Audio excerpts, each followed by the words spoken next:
Hi, today I'd like to talk to you about the Moukey 3-inch studio monitors. Their model number is MA20-2. So, besides the speakers, what do you get in the box? The speakers, of course, a 6-foot length of red and black speaker wire to connect the passive speaker from the active speaker. The active speaker has the amplifier built in so that with a simple line input source, such as from an MP3 player or your phone with Spotify, for example, this speaker has the power to run both the drivers in this box and the drivers here, and they are connected up, as I'll show you a little bit later, with this wire. Of course, you get the manual,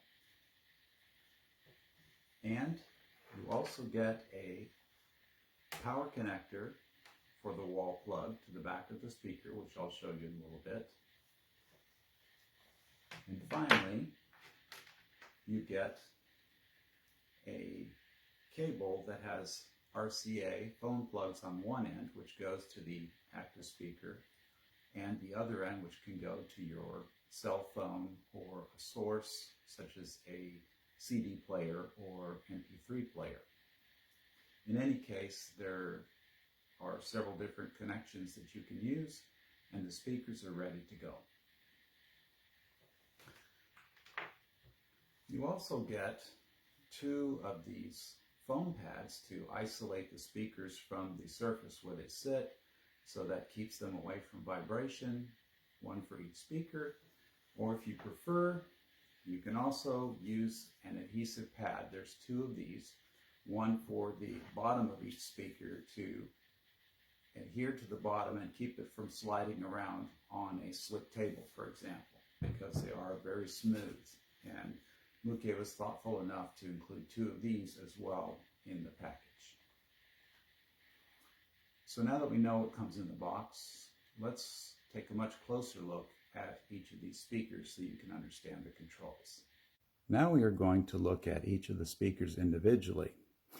The first one we're going to look at is the passive speaker because it's the simplest. It has a 3-inch driver here, that's for the bass, and it has a 1-inch silk dome tweeter there.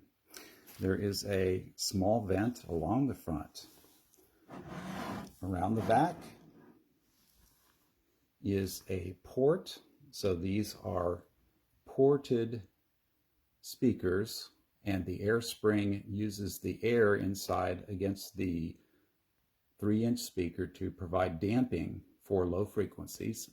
And there is also the connections that I told you about with the 2-wire power supply from the active speaker. Here is the active speaker. Again, it has the 3-inch driver, the 1-inch silk dome tweeter. It also has a volume control that you can use here to adjust the volume coming out of the speaker from its internal amplifier. At the bottom there is the vent as before, along with an on-off power switch, a speaker output so that if you want to do some studio work at night, for example, you can plug in your headphones here and that will cut off the output from the speakers. And finally, there's a selector switch here that has 4 positions corresponding to the audio source for the speakers. The first is a TRS input, which is a noise-free or low noise input that you might use from a mixer or something like that. I'll show these on the back, each one. Next is an RCA phone input that's also on the back. An auxiliary input, which might be from a 1/8 inch phone plug, for example, from your laptop.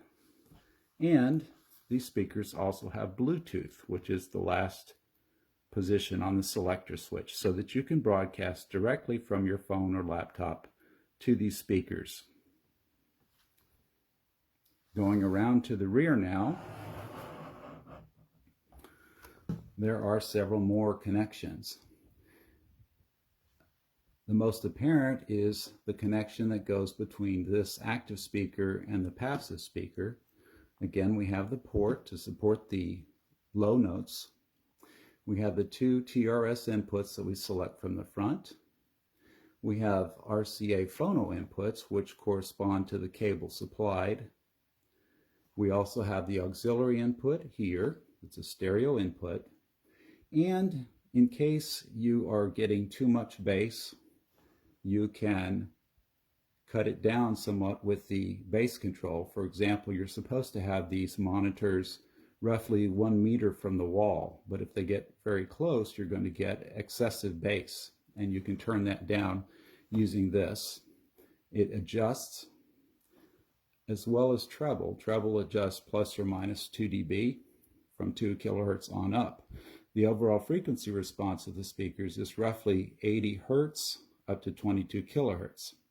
You can also use these speakers in other countries besides the US. It has a selector for 230 volts or 110 volts. And of course, finally, there is the power cord connector here.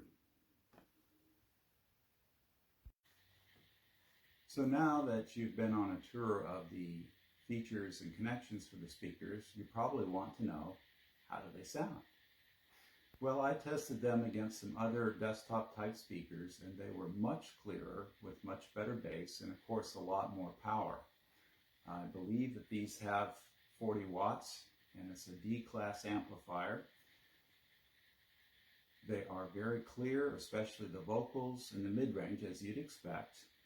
If you're going to do some heavy bass production, they probably wouldn't be the right speakers for that, or you'd have to supplement them with a subwoofer. But for the expected frequency range from about 80 hertz on up to 22 kilohertz, they are very clear and very clean.